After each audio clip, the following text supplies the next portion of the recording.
Isang mapagpalang umaga sa ating lahat, mga kapatid ko kay Kristo, mula sa The Solid Rock Morning Devotion.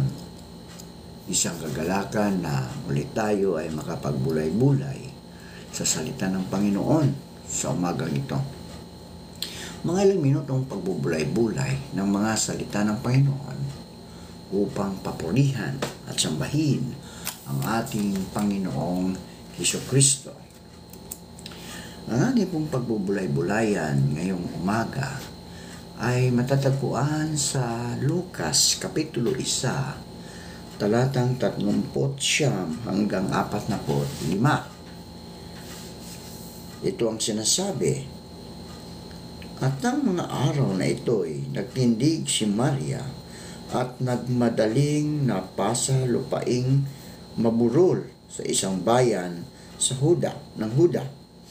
At pumasok sa bahay ni Zacarias at bumati kay Elizabeth. At nangyari pagkarinig ni Elizabeth ng bati ni Maria ay lumukso ang sanggol sa kanyang tiyan at napuspos si Elizabeth ng Espiritu Santo. At sumigaw siya ng malakas na tinig at sinabi, pinagpala ka sa mga babae at pinagpala ang bunga ng iyong tiyan. At ano nangyari sa akin na ang ina ng aking Panginoon ay pumarito sa akin? Sapagkat ganito pagdating sa aking mga pakinig, ang tinig ng iyong bati, lumukso sa tuwa ang sanggol sa aking tiyan, at mapalad ang babaeng sumasampalataya sapagkat matutupad ang mga bagay na sa kanya'y sinasabi ng Panginoon. Pinagpala na po tayo sa pagkabasa at pagkarinig ng salita ng Diyos. Tayo po ay manalangin. Aming Diyos na mapagmahal, Diyos ng pag-ibig, salamat Panginoon sa isang magandang umaga na iyong ibinigay para sa iyong mga anak. Maraming salamat o Diyos. Aming mga kaibigang may mga karamdaman. Dalangin ko o Diyos na abutin mo sila. Pagalingin mo sila, Panginoon. Ibalik mo ang mga lakas na nawala dahil sa mga karamdaman. Tulungan mo sila o Diyos na makabangon sa manig ng karamdaman. Pagpalain mo po sila o Diyos financially upang kanilang mabigyan ng maayos na pagpapagamot sa kanilang mga karamdaman. Amin ding inilalapit sa inyo, Panginoon, ang aming mga kaibigan na magsisipasok sa kanilang mga trabaho. Ingatan mo sila o Diyos. Ilayo mo sila sa anumang kapahamakan sa daan. Tulungan mo silang makarating na maluwalhati sa kanilang mga trabaho, Panginoon. Gayon din po, O Diyos, aming inilalapit sa inyo ang aming mga kapulisan, kasundaluhan, na sila ang nagbabantay sa aming bayan. Ingatan mo sila, O Diyos. Bigyan mo sila ng kalakasan. Ilayo mo sila sa anumang mga pagsubok, sa mga tukso, Panginoon, na nakapaligid sa kanila. Tulungan mo silang magampanan nila ang kanilang mga tungkulin bilang mga sundalo at mga pulis, Panginoon. Amin ding naalala, Panginoon, ang aming mga kaibigan na mga mangingisda. Patuloy mo po silang ingatan sa laot ng karagatan, tulad ng pag-iingat mo sa iyong mga apostol nang naroon sila sa laot, nang ang malakas na hangin ay kanilang nararanasan at ito'y iyong pinahinto. Amin din inilalapit sa inyo, O Diyos, ang mga kaibigan namin, mga magsasaka. Patuloy mo po silang ingatan sa kanilang pagsaka upang marami pong pagkain ang kanilang maitanim, katulad ng palay, gulay, prutas at iba pa. Panginoong Hesus, dalangin ko din ang mga kaibigan namin na magse-celebrate ng kanilang kaarawan at mga wedding anniversary, Panginoon. Pagpalain mo sila, O Diyos. Ingatan mo sila sa kanilang buhay sa araw-araw. Panginoong Hesus, dalangin ko, Panginoon, ang aming bansa. Ang bansang Pilipinas na patuloy na ginugulo o binubuli ng bansang China. Kamakailan lang, O Diyos, ay meron silang ipinalabas doon sa mga lumilipad na eroplano ng Pilipinas, Panginoon. Lord, naway ang bansang Pilipinas ay magkaroon ng o patuloy na magbigay ng pasensya, dahil ang bansang Pilipinas, Panginoon, ay ito po ay iyong bansa na patuloy na kumikilala sa inyo, Panginoon. Tulungan mo po ang aming mga leaders mula sa aming presidente na bigyan mo sila ng karunungan upang maresolba ang mga problemang ito, Panginoon, ng aming bansa. Panginoong Hesus, dalangin ko din ang aming mga kaibigang nagtatrabaho sa ibang bansa. Tulungan mo sila, Panginoon, ang mga OFW. Proteksyonan mo sila sa lahat ng mga masama doon, Panginoon. Ingatan mo sila doon sa kanilang mga buhay. Malayo sila sa kanilang mga mahal sa buhay, pero Lord, nariyan ka na siyang sumusubaybay sa kanila doon sa ibang bansa. Amin dingin nilalapit sa inyo, O Diyos, ang mga kaibigan naming naghahanap ng trabaho, maging lokal man o abroad, naway makasumpong sila ng magandang trabaho sa tulong ng iyong banal na Espiritu upang sila, O Diyos, ay magkaroon ng hanap buhay. Maraming salamat po, Panginoon, at sa umagang ito, dalangin ko ang mga estudyanteng nagsisipaghanda upang pumasok sa kanilang mga paaralan. Ingatan mo sila, Panginoon, ang mga estudyanteng ito upang sila makarating ng maayos sa mga paaralan, Panginoon. Maging ang mga guro, Panginoon, na magsihanda sa kanilang pagtuturo. Ingatan mo po sila, Panginoon. Pagpalain mo po ang bawat isa upang sila, O Diyos, ay makasunod sa iyong kalulhatian. Gayon din po, O Diyos, mga administrador na patuloy din nagbibigay ng maayos na pagbibigay ng kanilang mga trabaho sa mga paaralan. Ingatan mo din sila, Panginoon, upang sila, O Diyos, ay mabigyan mo po sila ng magkarunungan, Panginoon, para magkampanan nila ang kanilang tungkulin upang mapaayos ang paaralan, Panginoon. Maraming salamat po, Panginoon. Ito ang aking dalangin na may pagpupulit pasasalamat sa matamis na pangalan ni Jesus. Amen at amen. Ang mga salita ng Panginoon sa araw na ito ay nakasintro sa pagpapahayag ng tapat na pananalig at pananampalataya sa Diyos. Bilang mga Kristiyano, mga kaibigan, mayroon tayong dapat gawin. Mayroong ipinapagawa sa atin ang Panginoong Diyos. Iba't iba man ang mga tungkulin ng isa't isa sa atin. Mayroon isang katangian at layunin ang mga ito. Bukod sa pagiging bigay sa atin ng Panginoong Diyos, ang mga misyon at tungkuling ito, ang layuning ito ay pangkalahatan. Ang pangkalahatang layunin ng ating mga misyon at tungkulin sa buhay natin dito sa mundong ito ay ipalaganap, Ipalaganap ang biyaya ng Diyos. Sa pagbasa sa mabuting balita, mga kaibigan, ay inilarawan sa pamagitan ng matalinghagang paglalarawan ng magkabiyak ng puso ang pag-ibig ng Panginoong Diyos para sa kanyang bayan.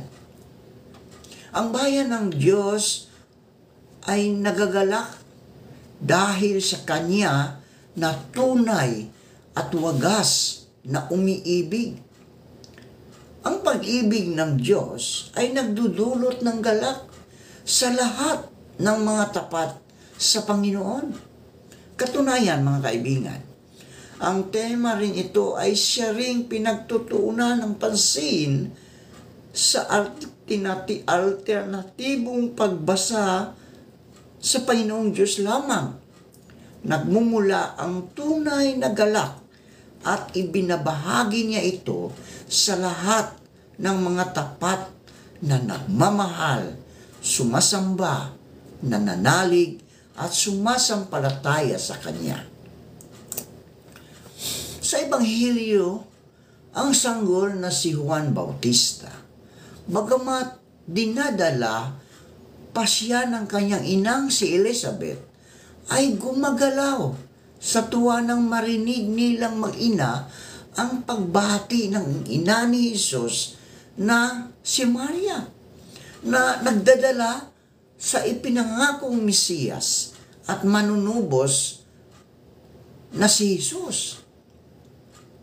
Sa pamagitan ni Maria na ina ni Jesus, dumating sa tahanan ni na Elizabeth at Zacarias ang pinagmulan ng lahat ng pagpapala na nagdudulot ng tunay na kagalakan sa lahat ng mga tapat sa Kanya, ang Panginoong Hesus.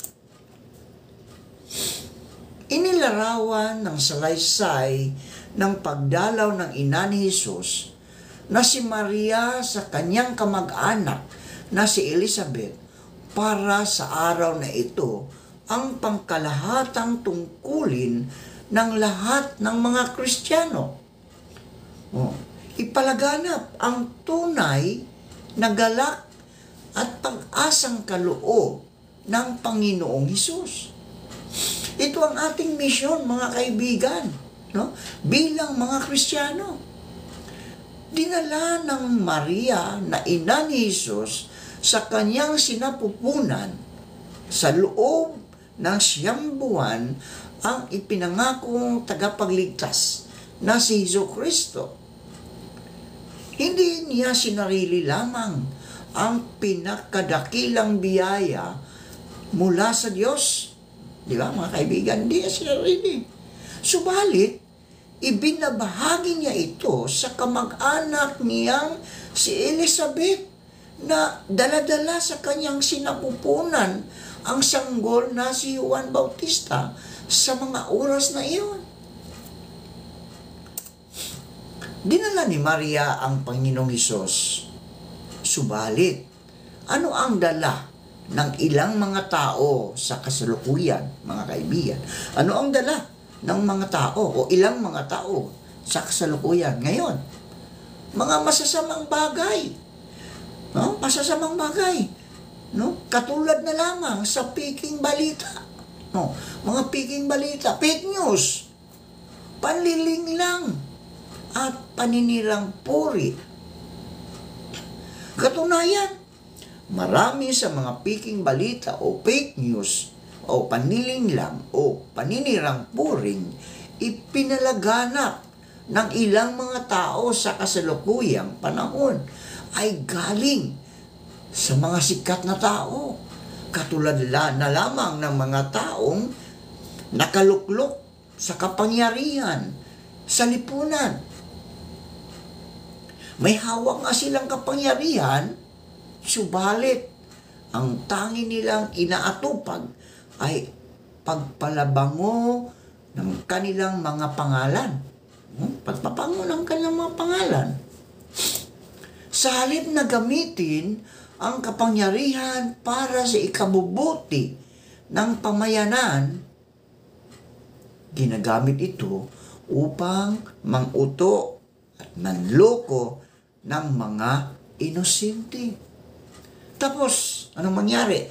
Marami ang magpapadala sa garapalang panlilinlang ng mga ito gamit ang kanilang kapangyarihan. Magbubulag-bulagan at magbingi-bingihan sa kawalan ng hustisya sa lipunan. Bakit nga ba ito nangyayari sa lipunan, mga kaibigan? Anong nangyari sa pangunawa ng marami sa lipunan? Mga kaibigan, mga kapatid ko sa Panginoon, mayroon tayong tungkulin at misyong ibinigay sa atin ng Panginoong Diyos. Subalit, ang tungkulin at misyon ito ay tatanggapin at tutuparin ba natin? Ito ang mga tanong para sa ating lahat, mga kapatid ko kay Kristo. Tatanggapin ba natin, tutuparin ang mga misyon? Ano ang mga misyon? Ang ibahagi ang mga salita ng Panginoon, no? Upang sila ay magkaroon din ng buhay na walang hanggan. Ipalaganap, i-share ang kanyang mga salita. Nais ba natin kalugdan tayo ng Panginoong Hesus, mga kaibigan? Ipalaganap natin ang kanyang pag-ibig at biyaya sa lahat. Huwag nating ipagkait, mga kaibigan, mula sa ating kapwa. Lalong-lalo na sa mga kapuspalad nating mga kapatid, mga kaibigan. Ang kanyang pag-ibig at biyaya na sagisag ng galak at pag-asang kanyang ipinagkakaloob sa lahat ng tao.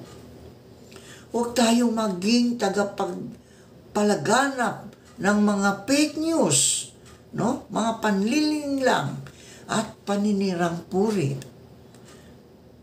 Matutuwa sa atin ang Panginoong Hesus kapag ito ang ating ginawa, sapagkat ito ang tungkuling bigay niya sa atin, mga kaibigan. Malinaw yan, no? Tungkulin natin bilang mananampalataya, bilang mga Kristiyano. Ang pagtupad ng tungkuling bigay niya sa atin ay magpapatunay, tunay at wagas ang ating pagsunod at pananampalataya sa ating Panginoong Hesukristo. Manalangin tayo.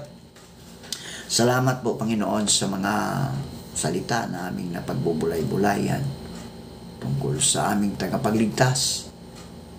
Maraming salamat, Panginoon, na naway aming maipalaganap ang mga salita mong ito upang ang mga kapatid, kaibigan na hindi pa nakakarinig o hindi pa sila ligtas, Panginoon, at marinig nila ang iyong mga salita upang sila, O Diyos, ay maligtas at magkaroon ng buhay na walang hanggan pagkatapos ng aming buhay dito sa mundong aming kinagalawan. Panginoong Hesus, sa umagang ito, dalangin ko, pagpalain mo ang lahat ng nakikinig sa iyong mga salita at gumagawa. Ingatan mo sila, O Diyos. Ilayo mo sila sa anumang kapahamakan. Puspusin mo sila ng iyong banal na Espiritu upang sila, O Diyos, ay makasunod sa iyong kalooban. Maraming salamat po, Panginoon, at ikaw ang aming Diyos na siyang aming tagapagligtas. Panginoong Hesus, tulad ng iyong mga alagad, kami po ay nagpapasalamat sa iyong pagtitiwala sa amin. Makakaasa po kayo, O Diyos, na hindi po namin ito sasayangin ang pagkakataong iyong ibinigay sa amin. Maraming salamat po. Sa pangalan ni Hesus. Amen at amen.